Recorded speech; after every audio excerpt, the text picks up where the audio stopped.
दोष और भगवत भजन, इसके अलावा कोई दूसरा रास्ता नहीं कि आपको सुख शांति मिल जाए। अब अपनी कथा की ओर चलते हैं। सोच रहे होंगे लोग, कल हमको सुनने में आया, कहने लगे कि पंडित जी लगता है अपनी पत्नी से बड़ा परेशान है और इसीलिए 5 दिन में सिर्फ पत्नियों की ही कथा सुनाएं और बार बार पत्नियों की बुराई ही करते हैं। कल हमको किसी ने बताया कि पीछे ये चर्चा चल रही थी आपकी, लेकिन अभी बता दें आपसे, थोड़ा दूर है इनसे, लेकिन बहुत जल्दी इसका अनुभव हम भी करेंगे। हमको भी इसीलिए अब हम कहे कभी मम्मी बर्तन मांजती हैं तो हम उनके साथ में जाकर के जुट जाते हैं। अभ्यास होगा तो बाद में काम आएगा, और पहले आदत ना हो, अचानक से कोई काम करना पड़ जाए तो बड़ा दर्द होता है। बोल श्री कृष्ण भगवान की जय। अब परीक्षित, अच्छा एक बालक ने पूछा कि माँ और बाप में क्या फर्क है, तो हमने कहा कि इनके नाम ही इनके फर्क बताते हैं। जब माँ बोलो तो मुंह खुल जाता है, और जब पिता बोलो, बाप बोलो तो मुंह बंद हो जाता है। तो इसी प्रकार जिसके सामने मुंह बंद हो जाए, कुछ बोलने की क्षमता न पड़े, उसे बाप कहते हैं। और जिसके सामने कुछ भी बता दो, कुछ भी चिल्ला लो, क्रोध भी निकाल लो, उसे माँ कहते हैं।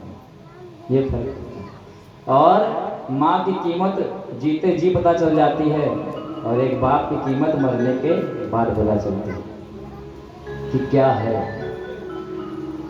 परीक्षित जी ने सुखदेव जी महाराज जी से पूछा कि महाराज, आपने बताया कि रावण भी स्वर्ग चला गया और उनके जो राक्षस लोग थे सब स्वर्ग चले गए, हिरण्यकश्यप भी स्वर्ग चला गया। तो आखिर इन लोगों ने ऐसा क्या पुण्य किया था कि इनको स्वर्ग प्राप्त हो गया। यहां तक कि जो शिशुपाल, जो कृष्ण भगवान के महाबली आदमी थे, उन्होंने ऐसा क्या पुण्य किया था कि उनको स्वर्ग प्राप्त हो गया। तो श्री महाराज सुखदेव जी कहते हैं कि इसके लिए हमें उन सबके पूर्व जन्म की कथा श्रवण करनी पड़ेगी। तो उनके पूर्व जन्म की कथा सुनाते हैं कि एक बार की बात है कि स्वर्ग के 2 पहरेदार जय और विजय पहरा दे रहे थे। जय और विजय पहरा दे रहे थे। उसी समय वहां पे श्री ब्रह्मा जी के मानस पुत्र सनक सनंदन सनंदना और सनातन आ पहुंचे। जय विजय उन्हें न पहचान सके और बालक समझ करके कि ये तो छोटे से बालक हैं, उन्हें अंदर घुसने से मना कर दिया। कहने लगे, ये बालक तू बाहर रह, तुझे अंदर आने का कोई अधिकार नहीं। परंतु सनक सनंदन सनातन, ये 4 भाई हैं, इनमें ब्रह्मा के समान दिव्य तेज है, ब्रह्मा के समान दिव्य शक्तियां हैं, और सदैव श्री हरि शरणम का, भगवान का जाप करते रहते हैं। इनको इतना सुन करके बड़ा ही क्रोध आया और श्राप दे दिया कि तुम दोनों के दोनों जिस प्रकार राक्षस प्रवृत्ति का व्यवहार कर रहे हो, उसी प्रकार मैं तुम्हें श्राप देता हूं कि तुम भी राक्षस बन जाओ। और राक्षस की कोई योनि नहीं होती, राक्षस का कोई शरीर अलग नहीं होता, बस व्यवहार से ही राक्षस बन जाते हैं। अपने दृष्टि से क्या हम देख रहे हैं, क्या हम सुन रहे हैं, क्या हम बोल रहे हैं, इसी से हम राक्षस और देवता की श्रेणी में आ जाते हैं। कहते हैं यही आंखें हैं, किसी से लड़ जाएं तो मार हो जाए, यही आंखें हैं किसी से लड़ जाए तो प्यार हो जाए, और यही आंखें हैं कि भगवान श्री हरि कृष्ण जी से लड़ जाएं तो वीणा पार हो जाए। पीछे साइड से जो है, तो हमारे गुण और अवगुण ही हमें राक्षस और देवता बनाते हैं। तो जब उन्होंने श्राप दे दिया कि जाओ तुम लोग राक्षस बनोगे, तो जय विजय स्वर्ग से ही सीधा नीचे गिरने लगे। तो उन्होंने बारंबार सनक सनंदन सनातन कहा, आग्रह करते हुए कि प्रभु आपकी मोहमाया को कौन समझ सका है। त्राहिमाम शरणं गतः त्राहिमाम शरणं गतः का जब जाप किया तो भगवान स्वरूप श्री सनक सनंदन सनातन सनंदन प्रसन्न होकर के उन्हें वरदान देते हैं कि जाओ तुम 3 जन्मों तक राक्षस रहोगे और तीनों जन्मों में स्वयं भगवान तुम्हें स्वयं मार करके तुम्हें मोक्ष प्रदान करेंगे। फिर वही जय और विजय रावण और कुंभकर्ण हुए, वही जय विजय हिरण्याक्ष और हिरण्यकश्यप हुए, और वही जय विजय शिशुपाल और दंतवक्र हुए। शिशुपाल भी जय विजय का ही रूप थे। और इस प्रकार भगवान ने समय समय पर अवतार लेकर के इन तीनों जन्मों में जय विजय को मुक्ति दिलाई है। बोल श्री कृष्ण भगवान की। अब राजा परीक्षित पूछते हैं कि आपने कल बताया कि भगवान श्री कृष्ण ने अपने मामा कंस का वध करके पूरा का पूरा राज्य उग्रसेन को सौंप दिया, उसके पश्चात उनके साथ और क्या क्या हुआ। सुखदेव जी महाराज कहते हैं कि आपने बड़ा उत्तम प्रश्न पूछा, परंतु मैं आपको एक और कथा सुनाना चाहूंगा, बहुत ही सूक्ष्म तौर पर। पूरा विधि विधान से सुनाएंगे तो शायद 7 दिन और कम पड़ जाएं। तो उन्होंने बताया कि कृष्ण की लीलाओं का मैंने आपने प्रश्न किया तो आनंद स्वरूप में सुना तो गया, परंतु उससे पहले आपको राम कथा के बारे में भी सूक्ष्म ज्ञान होना बहुत आवश्यक है। उन्होंने कहा कि श्री राम जी की कथा और उनके अवतार की कथा जानना बहुत आवश्यक है। वे भी 10 अवतार में से एक अवतार हैं भगवान विष्णु जी के, नारायण जी के। तो सर्वप्रथम श्री सुखदेव जी महाराज जी ने राम जी का कीर्तन किया, नाम कीर्तन किया, और क्या कहा, रघुनंदन राघव राम हरे सिया राम हरे सिया राम हरे।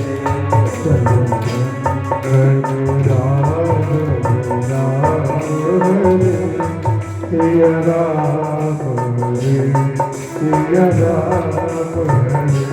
रघुनंदन राघव राम हरे सिया राम हरे सिया राम हरे।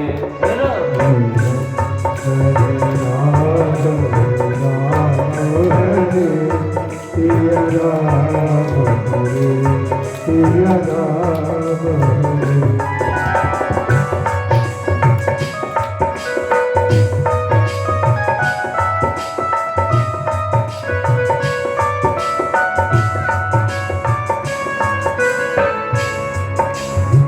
मंगल भवन अमंगल हारी प्रभु सदस रत्न बिहारी।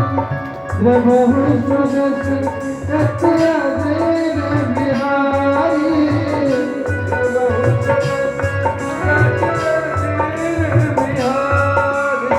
प्रभु महिमा भरोस हनुमंता। बिनु हरि कृपा मिले नहीं सकता।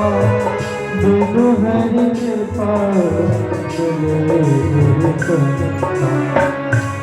राजा राम हरे राजा राम हरे राजा राम हरे सीता राम हरे राजा राम हरे सीता राम हरे। रघुनंदन राघव राम हरे रघुनंदन राघव राम हरे सिया राम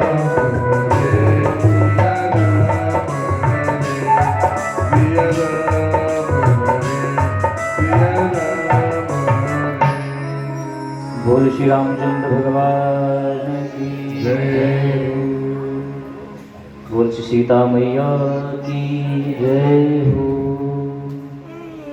सुखदेव जी महाराज जी ने कहा कि जिस प्रकार भगवान विष्णु ने राम जी का शरीर धारण करके किस प्रकार एक पुरुष को अपना जीवन बिताना चाहिए, मर्यादा पुरुषोत्तम का उदाहरण दिया, वे कथा भी एक मनुष्य को अवश्य सुननी चाहिए।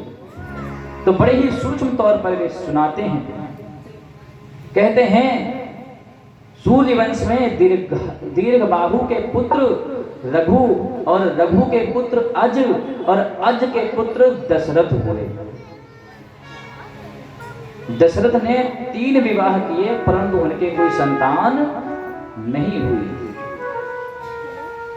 वैसे तो भगवान श्री रामचंद्र जी पर पूरी पुस्तक लिखी है, परंतु हमें पूरी कथा 20-25-30 मिनट में सुनानी है। बहुत ही सूक्ष्म तौर पे उनके मुख्य बिंदु पर हम चर्चा करेंगे। जब दशरथ के कोई संतान नहीं थे तो उन्होंने ऋषियों को बुलवा करके पुत्र यज्ञ करवाई। उसमें से एक खीर निकली जो कि अग्नि देव स्वयं लेकर के प्रकट हुए। उसको राजा दशरथ को दिया गया और कहने लगे कि अपने 3 रानियों को प्रदान करा। वे गए, एक रानी उसमें सो रही थी, 2 रानियों को दे दिया कि ये लो आप लोग ग्रहण करेंगे। तत्पश्चात जब वे तीसरी रानी उठी तो उन्होंने कहा कि ये तो मेरे साथ नाइंसाफी है। तब कहने पर उन्होंने दोनों रानियों ने आधा हिस्सा सुमित्रा को दे दिया। कौशल्या, सुमित्रा और कैकेयी, ये 3 रानियां थी। कौशल्या और कैकेयी के द्वारा आधा हिस्सा दे दिया गया सुमित्रा को, जिसके कारण स्वयं भगवान का गर्भ तो धारण नहीं कर सकते क्योंकि प्रकट होने का आया है, और अपना दिव्य तेज भगवान लेकर के अपना इस पृथ्वी पर प्रकट हुए और सभी देवी देवता उनकी स्तुति करने लगे। कौन सी स्तुति करने लगे? भये प्रगट कृपाला दीन दयाला कौशल्या हितकारी कृपाला दीन दयाला कौशल्या हितकारी महातारी मुनि मनहारी अद्भुत रूप तुम्हारे।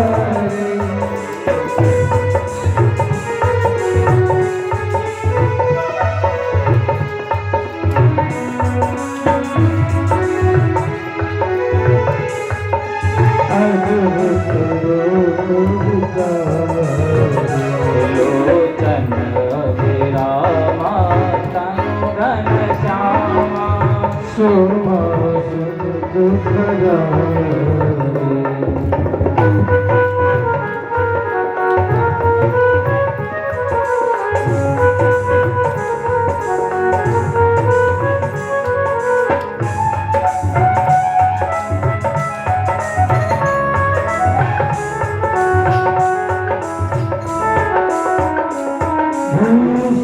बनमाला नयन विशाला शोभा सिंधु धरारी कर जोरी अस्तुत कोरी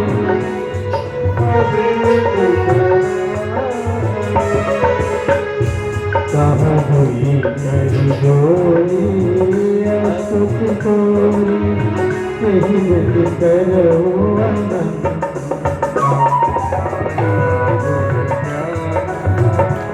रवाना वेद पुराण करहूँ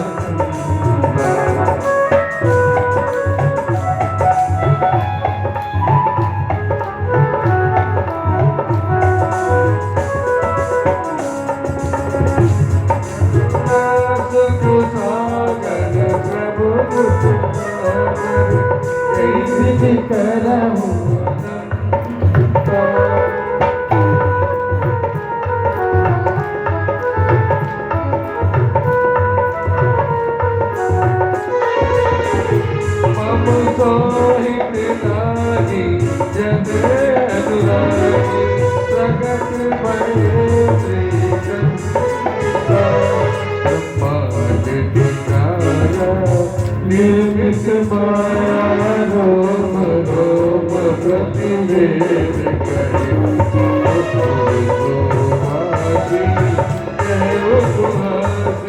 सुनत धीर मत फिर न रहे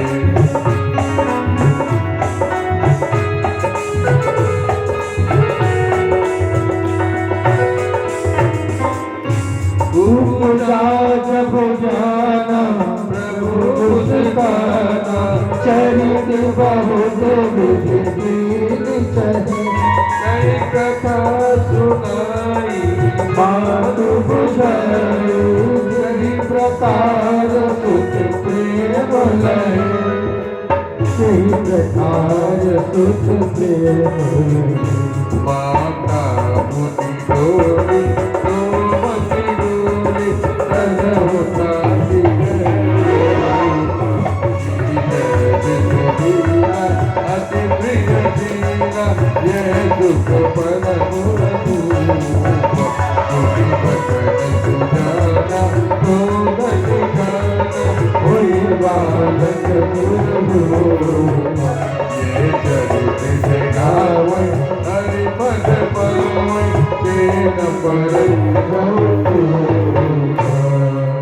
बोल श्री कृष्ण भगवान की, बोल श्री रामचंद्र भगवान की।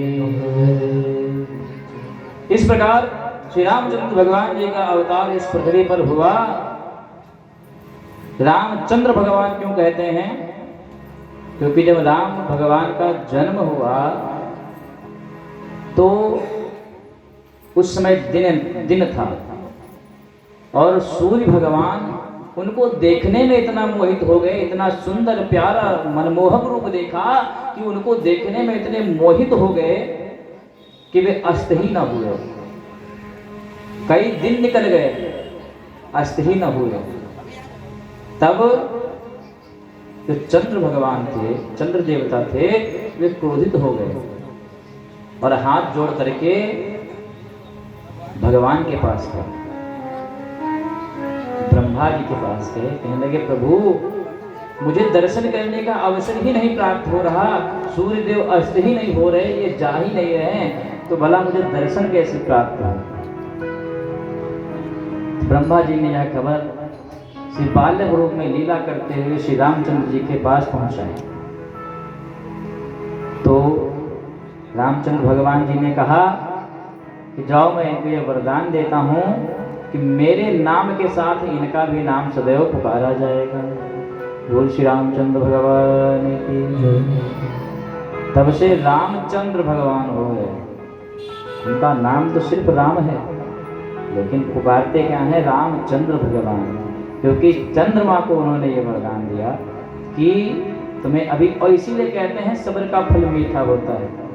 बहुत जल्दी जल्दी में कूद फांद करके कोई काम भी किया जाए तो वो पूर्ण नहीं होता और कहीं ना कहीं कोई बाधा पड़ जाती है। कल सिर्फ कृष्ण भगवान थे, आज बलराम भैया के साथ में आ गए, और कल कृष्ण बताए थे तो आज एकदम चिकना इतना होकर के आए कि आज तो कृष्ण बन के ही जाएंगे। बोल श्री रामचंद्र भगवान की।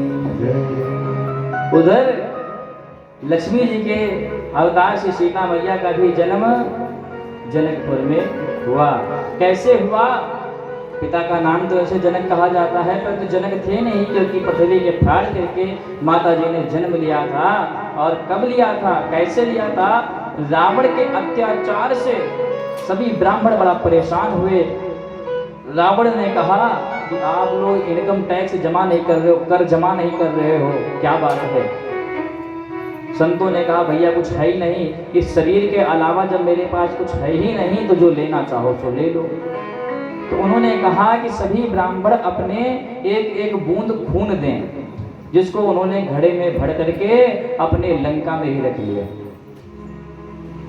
परंतु ब्राह्मण का अपमान भगवान से सहन न हुआ। उन ब्राह्मणों के रक्त में भी इतना तेज था जिसके कारण पूरे लंका में अकाल पड़ना शुरू हो गया, वर्षा न हो, अन्न न उगे, पृथ्वी उपजाऊ नहीं बची, जिसके कारण अपने मंत्रियों की सलाह से रावण ने उसको जनकपुर में जाकर के मिट्टी के नीचे दफना दिया। तत्पश्चात वही अकाल जनकपुर में पड़ा। फिर सबके समझाने बुझाने से जब जनक जी ने हल चलाया, पृथ्वी पर यज्ञ की गई, पृथ्वी पूजा की गई, उसके पश्चात उसमें से माता सीता एक घड़े से धरती फाड़ करके निकली। बोल सीता मैया।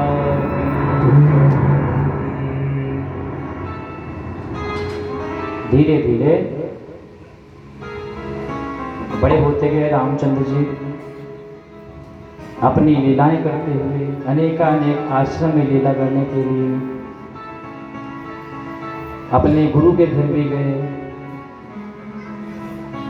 और वहां भी अनेक ज्ञान प्राप्त करके।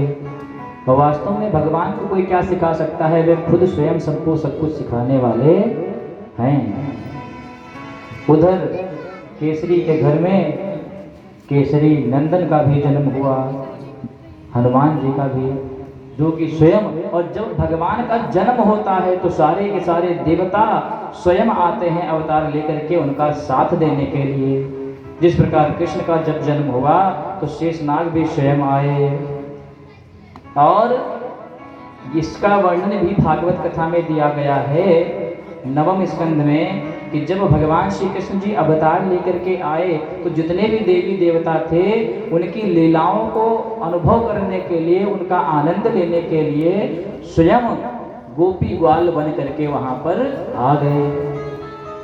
इसी प्रकार जब भगवान श्री रामचंद्र जी का भी जन्म हुआ तो भगवान शंकर जी स्वयं अपने रुद्र के रूप में हनुमान जी के अवतार में प्रकट हो गए। और भगवान हनुमान जी से हमें क्या मांगना चाहिए, इसको हम लोग आंख बंद करके सिर्फ सुनेंगे, बिना गाना बजाने के, सिर्फ उसको सुनेंगे कि भगवान से हमें क्या मांगना चाहिए। सभी लोग आंख बंद करेंगे और भगवान हनुमान जी का ध्यान करते हुए सब लोग क्या कहेंगे कि तन निरोगी रहे और धन भी भरपूर हो और मन भजन में रहे द्वंद दुख दूर हो। मन भजन में रहे द्वंद दुख दूर हो और कर्ज भी ना रहे मर्ज भी ना रहे फर्ज निभता रहे सवर दीजिए। सबसे बड़ा सुख यही है, कर्ज मर्ज ना हो। तो कर्ज भी ना रहे मर्ज भी ना रहे और फर्ज निभता रहे सवर दीजिए। और प्रार्थना है यही मेरे हनुमान जी, मेरे सर पर भी अब हाथ धर दीजिए। प्रार्थना है यही मेरे हनुमान जी, मेरे सर पर भी अब हाथ धर दीजिए। प्रार्थना है यही मेरे हनुमान जी, मेरे सर पर भी अब हाथ धर दीजिए। और श्री राम सीता का दर्शन करा कर मुझे मेरे सपने को साकार कर दीजिए। और आप हर रूप हैं, भगवान हर रूप में व्याप्त हैं, आप हर रूप हैं, इसलिए कर कृपा मेरी हर एक चिंता को हर लीजिए। मेरी हर एक चिंता को हर लीजिए। प्रार्थना है यही मेरे हनुमान जी, मेरे सर पर भी अब हाथ धर दीजिए। रोज बजरंगबली उधर भगवान हनुमान जी ने भी अवतार लिया, इधर लीला करते हुए भगवान बड़े हुए। फिर अच्छा, भगवान रामचंद्र जी के मन में भी कई सारे प्रश्न उत्पन्न हुए। वास्तव में उनके मन में प्रश्न उत्पन्न नहीं हुए, लोगों को मार्गदर्शन देने के लिए उन्होंने मन में प्रश्न उत्पन्न किए, जिसको मैंने तब जाना जब मैंने योग वशिष्ठ नामक पुस्तक को पढ़ा। उसमें भगवान श्री रामचंद्र जी प्रश्न करते हैं वशिष्ठ जी से कि ये दुनिया सब मोहमाया है, इस दुनिया में जीने का तात्पर्य ही क्या है, इस मोहमाया में मुझे जाने का मन ही न करता है, और इस दुनिया में सब मुझे छल दिखाई देता है, सब माया दिखाई देती है, लोग सिर्फ स्वार्थ के लिए जुड़ते हैं, इसमें क्या करना चाहिए। और जो आपके मन में प्रश्न उठते होंगे वे सारे प्रश्न उसमें दिए गए हैं। तो मैं तो सबसे कहूँगा एक बार योग वशिष्ठ अवश्य पढ़ना चाहिए, और जब वशिष्ठ जी उसके उत्तर देते हैं तब आपके मन के सारे प्रश्नों के उत्तर प्राप्त हो जाएंगे कि किस प्रकार माया की उत्पत्ति हुई, क्यों क्यों ये सारे स्वार्थ बने, क्यों लोभ बना, क्यों छल बने, क्यों निंदा बनी। हर एक चीज का वर्णन इसमें इतनी स्पष्ट तरीके से है कि आपके सारे प्रश्नों के उत्तर मिल जाए। उसके पश्चात भगवान का ताड़का वध करते हुए उनके माता के द्वारा वचन मांगा जाना कि राम को वनवास भेजा जाए 12 साल के लिए, और मेरे पुत्र भरत को राज्य दिया जाए। और भगवान का वनवास जाना, और इधर उनके भरत भाई को जब पता चला तो उनके ऊपर मानो पहाड़ गिर पड़ा हो, आसमान फट चुका हो, धरती फट गई हो, इस प्रकार उनके ऊपर बिजली गिर पड़ी,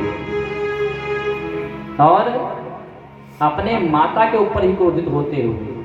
आजकल अगर भाइयों को 2 रुपया ज़्यादा मिल जाता है, थोड़ा जमीन में हिस्सा ज़्यादा मिल जाता है तो बड़ा प्रसन्न होते हैं, और नहीं मिलता है तो उसके लिए लाठियाँ चलती हैं, उसके लिए मारपीट होती है, लोगों में प्रेम नहीं है। लेकिन उस समय का एक बार कल्पना करके देखिए, एक भाई ने अपने भाई के लिए अपने माता से झगड़ा तक कर दिया, उस मंथरा को बाल पकड़ करके खींच करके मारा, और यहाँ तक कि उस राज पर कभी भी बैठे भी नहीं, उस सिंहासन पे बैठे भी नहीं। वन में जा करके अपने भाई से आज्ञा पा करके उनके खड़ाऊ को सर पे रख करके सिंहासन पे रख करके 12 साल तक राज्य को संभाला। और जिस जिस प्रकार से भगवान ने जो जो लीलाएं की, कि किस प्रकार से गुरु के साथ में गए, किस प्रकार से उन्होंने सीता विवाह किया, किस प्रकार धनुष को तोड़ा, और वहीं की ये चौपाई है कि जाकी रही भावना। अरे जाकी रही भावना जैसी, प्रभु मूरति देखी न तेन तैसी। जाकी रही भावना जैसी, प्रभु मूरति देखी न तैसी। जाकी रही भावना जैसी, जाकी रही भावना जैसी, देखी श्री राम हे राम हे राम, श्री राम हे राम हे राम, श्री राम। बोल श्री रामचंद्र भगवान की। और जिस जिस प्रकार से भगवान ने लीलाएं की, अपने पिता के आदेश का पालन किया। आजकल पिता पुत्र में नहीं बनती, पति पत्नी में नहीं बनती, यहाँ तक कि भाई भाई में, भाई बहन में नहीं बनती, माता पुत्र में नहीं बनती, किसी में कुछ बन ही नहीं रहा। और उस समय भगवान ने कैसे हर एक रिश्ते का पालन करते हुए अपना फर्ज निभाया, उसका वो जो सुंदर चरित्र वर्णन है वह वास्तव में उसका वर्णन किया ही नहीं जा सकता।